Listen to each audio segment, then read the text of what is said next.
You're listening to Skills World Live with Tom Buick. News, views and interviews in association with FE News. Gillian Keegan, thanks again for joining with our listeners on Skills World Live.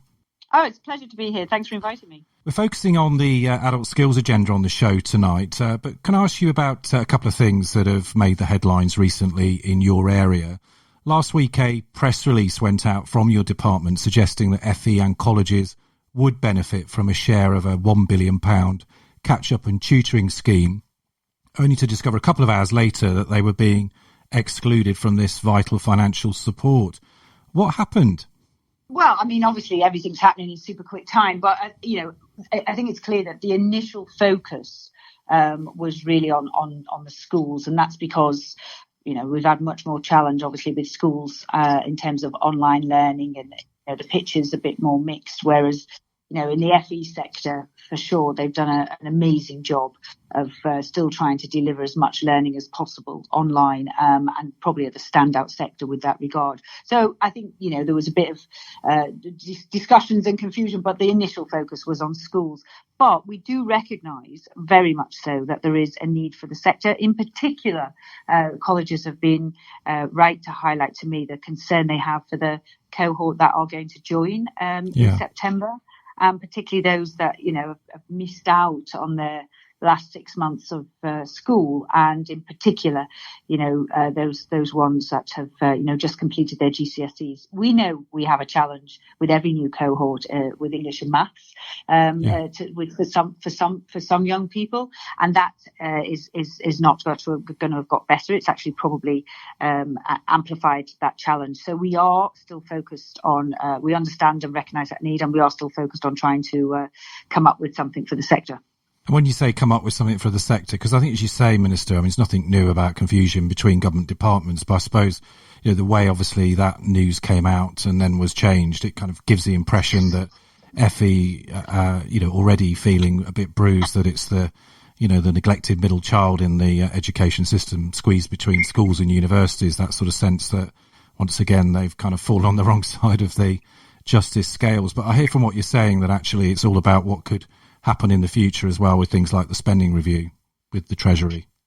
Yeah, and I think that sentiment of FE not being enough of a focus in the past has actually been right, but that has been addressed, and it's certainly a big focus now. It was of the Conservative manifesto, and it is of the focus in government and across government departments. So we have record investment actually in the sector with an increase which is bigger than schools actually got for this year. But as you say, after a long time where it wasn't invested in, but we've now got capital spend programs. We've obviously got T-levels. We've got institutes of technology. We know obviously the base rate has improved. And then we've got the National Skills Fund, billions of pounds, £3 billion, which has been announced as well. So we are actually receiving a lot more investment than we've had, and that's good to see. Okay. Can I ask you about the Social Mobility Commission report on apprenticeships? It was published earlier this week. The non-departmental public body, the Social Mobility Commission, found that starts in apprenticeships for those from a disadvantaged background have declined by 36% since the reforms kicked in, compared to a 23% decline in starts overall. I mean, do you agree with the Commission's main recommendations that these declines should be reversed and that more of a focus on getting disadvantaged people into apprenticeships should now take place? Apprenticeships are a massive social mobility driver, and I completely agree. Indeed, it's my own story it changed my life, my apprenticeship that I started at 16. So I 100% see the power of them. And it's always been a great way for people to get on, where you've had barriers to overcome that a lot of other people don't have. So I think it's always been, really good at doing that. Now, I think there's two things there. One is there is no point in doing a low quality apprenticeship. That doesn't give you any, it might make people feel happy with looking at a number, but it doesn't give you the experience you need to have valuable, transferable skills that the employer values. So, clearly what we have done has made sure that anybody who's doing an apprenticeship, it's a high quality experience. And that was important for the employers because the brand image, the employers thought there were some examples where actually it wasn't a quality apprenticeship at all. Now, if that report therefore tells you that people, who are more disadvantaged were being given the opportunity to do low quality courses more than others, then that doesn't fill me with any hope either. That's not what I want to be happening. It has to be a good quality experience. Sure. And I've heard so many young people who've said to me, that I did a low level apprenticeship. It was admin, and actually all I did was learn how to fill in one form. It was rubbish. So we really have to make sure that is not the apprenticeship experience. Yeah. They need to get a good quality experience, and I'll continue focusing on that. That's the reason I'm in politics. I'll continue to focus on that until everybody's had the opportunity to do a high quality apprenticeship. I think that's a really strong point. I mean, do you not feel actually that sometimes as a sector and indeed more broadly, we're just trying to put too much on the apprenticeship brand as being somehow the absolute catch-all sort of universal answer to all the kind of ills that potentially we've got around youth, labour market participation, and of course the challenges now with the coronavirus. I mean, that from your vantage point in the department, it must feel a bit like that. Well, I mean, what's great about apprenticeships, and particularly the focus that we've had in the more recent years, has been it actually is a very close collaboration between a large number of employers and the Department for Education, and that's a very helpful approach, I think. So it's a very fast-moving environment. We've just gone through, we're in the middle of the coronavirus, and the impact we have seen it have almost overnight on some sectors that will not recover to the same degree. It's basically accelerated a decline and a shift, and things like that can happen particularly in the digital world, very, very, very quickly. So people have to be learning the latest skills, and a good way of doing that is that collaboration between the business, the job, and the study. Let's turn now to adult skills.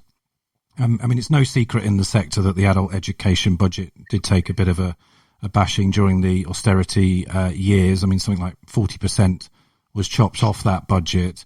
I mean, this has included over 4 million less adults in learning over the past decade. In things like community education centres. What will you be doing to increase adult and community learning opportunities then as we try to recover from this pandemic?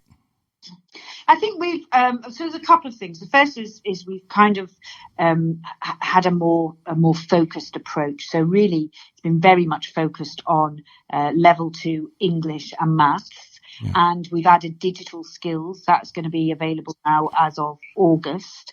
And we've also added the functional skills, so functional elements of English and maths to help in terms of context to improve the offer for adults in particular. So I think that's where we've actually been focused. And, and we've also obviously provided the future digital inclusion, which don't link to a qualification, but really do remove the barriers for people. We've had 1.4 million people who've been able to participate in that. So I think we've just been much more focused. And once you get these basic skills, you can open up a lot more opportunity. And that's where the focus has been. But again, we've also had things like the skills toolkit that's available online. That's got a number of introduction up to advanced courses that are freely available. And I think the opportunity to change and shift how we deliver things, if people are comfortable digitally, is so much greater. It's really a game changer. Of course, the National Skills Fund will be consulting on that when everybody's back and working and ready to engage to figure out how we're going to focus that money. So, we spend £1.34 billion, and we've got a huge investment going forward in the National Skills Fund. So I think it's an opportunity for us to shape it, but it's always incredibly difficult to know what works and what gives a real return to the individual. And that's what we've got to get better as a sector, and really, really making the choices of the things that turn the dial most for learners. And on that point about individuals, I mean, again, you'll know this, over £20 billion actually is spent on all forms of post-compulsory education and training, which obviously includes the lion's share there, which goes to universities. I mean, is this is this an opportunity post the crisis, but also with the expected white paper in the autumn, to think about a policy framework where actually we could empower adults of all ages with, for example, the resources, skills accounts, the kind of ideas that have been knocking around for a while, in terms of really kind of empowering a proper lifelong learning strategy in this country? Well, I think certainly we want to empower lifelong learning, and we recognise, working with my colleagues across government as well in BEIS and the DWP, there are going to be shifts. We do have future skills. We've been talking this week about, the move in energy from, the kind of oil and gas sector to renewables, and what skills that, how we upskill people to be able to build on the skills they've got, but just, make them relevant for a new environment. So very much we're focused on solving those problems and helping solve those problems. How exactly it's going to look, obviously that will be a matter that will come up in the consultation. And I'm just really interested in what works. And I look at it very much from the perspective of the learner and the employer. Okay. Appreciate we could spend a lot of time actually talking about what the government should be doing. But as you know, adult education is a shared challenge between the employer, the individual and the state. But the fact is that British firms invest now about 5 times less in their employees' training than German firms do. How as a country do you think can we get more employers to actually invest in workforce skills and training in the future, given that 2/3 of today's adults in the workforce will still be there in the years 2030? I think what employers need is confidence of what to invest in. And what we do know, and this is another subject of consultation, we've got, I think it's something like 12,000 qualifications at level 3 and another, I think 4,000 or so at level 4. It's just too crowded. And, what we do is we make it very difficult for people to really focus and be confident that if they do X qualification, it will lead them to a good career. That we need to make sure is much more clearly understood. And you're right, the German system that's much better developed, and that way of working, that partnership with employers is got probably a longer history.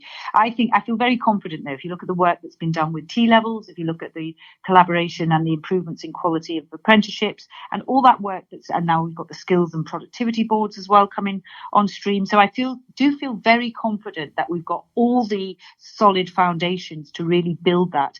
And businesses will invest. I said to many people in the DFE, I take my own journey. The DFE gave me a nosy comprehensive school experience, and everything else I've done ever since has been a business who've invested in me, including, executive education, including Master of Science, all of those things. Businesses will invest if they're confident that they're going to get something back from it. And what we've done is made it difficult for them, so we need to make it easy for them. Okay. Finally, can I just ask you when adult education centres will be allowed to reopen? I mean, there are many people who've already been made unemployed, unfortunately, but they could obviously be benefiting from those adult education centres if they could reopen. Yes, and there's very much a call from the sector. It's funny, some sectors are reluctant to go back. Adult education is can't wait to go back and is pushing. Can we go back? We know how we're going to do this, and so we're very, very conscious of that. I mean, clearly they've also done a brilliant job of moving online. In fact, I went for a virtual visit to City Lit early on, and it's amazing actually what they can do online, even with courses that you would have thought would have been very challenging to deliver online, but. Necessity is the mother of all invention, as they say, and they certainly have been inventive.